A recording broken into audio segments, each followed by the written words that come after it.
seen 3J yooyu ñu tuddee jub jubal jubanti juum la ak jéebaane ak jàmbat 75 minutes d'adresse 75 minutes 1 heure 15 minutes de prise de parole j'ai pas décompté les questions-réponses 75 minutes ku dem ci vidéo bi da nga ko xool man vidéo dama ko déglu ñeenti yoon seetaan ko 75 minutes de prise de parole de Ousmane Sonko Premier ministre mais 75 minutes de bavardage pour ne pas dire de bavarderie impolitique 75 minutes yoo xam ne palaanaas nga doon def mais pas prend ku déglu Premier ministre Sénégal yi fi mujjee jaar bu ñuy wax ci économie ak société ak état ak le Premier ministre Ousmane Sonko vous allez vous rendre compte qu'il tâtonnait il était hésitant il cherchait les mots les PowerPoint n'étaient pas disponibles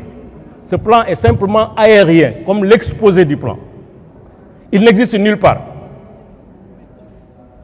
à part le PowerPoint qui a vu le plan rédigé document j'espère qu'ils ne vont pas partager ça avec les partenaires techniques et financiers parce que Sénégal li ñu ko xamee mooy bu bindee document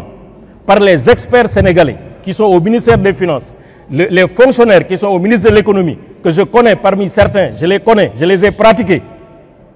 c'est de grands experts c'est de grands techniciens c'est de grands hommes qui connaissent c'est des sachants mais quand on se met à dos l'administration du Sénégal pour les fustiger tout le temps pour les apostropher pour les pointer du doigt mais c'est normal qu'on ait un petit task force dans un petit bureau avec ses amis avec des inspecteurs des impôts et domaines qui nous donnent un plan qui est un plan fiscal qui n'est pas un plan politique qui n'est pas un plan économique qui n'est pas un plan social ce plan c'est un plan fiscal de fiscalisation de tout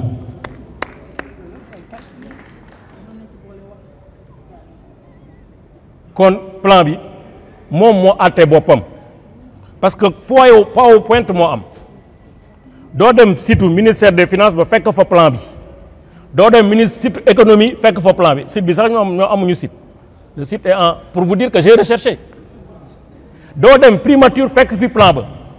doo dem présidence fekk fi plan ba PowerPoint ngay fekk PowerPoint mooy j'ai un plan j'ai extrait de ce plan quelque chose que je vais présenter et c'est une présentation du plan mais c'est pas le plan qu'est-ce qu'ils vont donner aux partenaires techniques qu'est-ce qu'ils vont donner à l'opposition qu'est-ce qu'ils vont donner à leurs partenaires et à leurs amis j'ai vu mon cap faire une conférence de presse sur le plan pour appuyer sur la base de quoi un PowerPoint moom lu la neex nga def ci man loolu solo jarul ñuy fal ay nit non PowerPoint da ngay dem CM2 bu amee mag bu ko mën a defal PowerPoint mu rêve ba mu neex c'est un plan de rêverie bindu lu la neex économie c'est de la réalité ce sont des projections sincères du lu ñuy làmbatu sooy def un plan de redressement économique il faut tenir compte de 2 facteurs votre marché la situation économique du Sénégal ses projections futures mais le marché international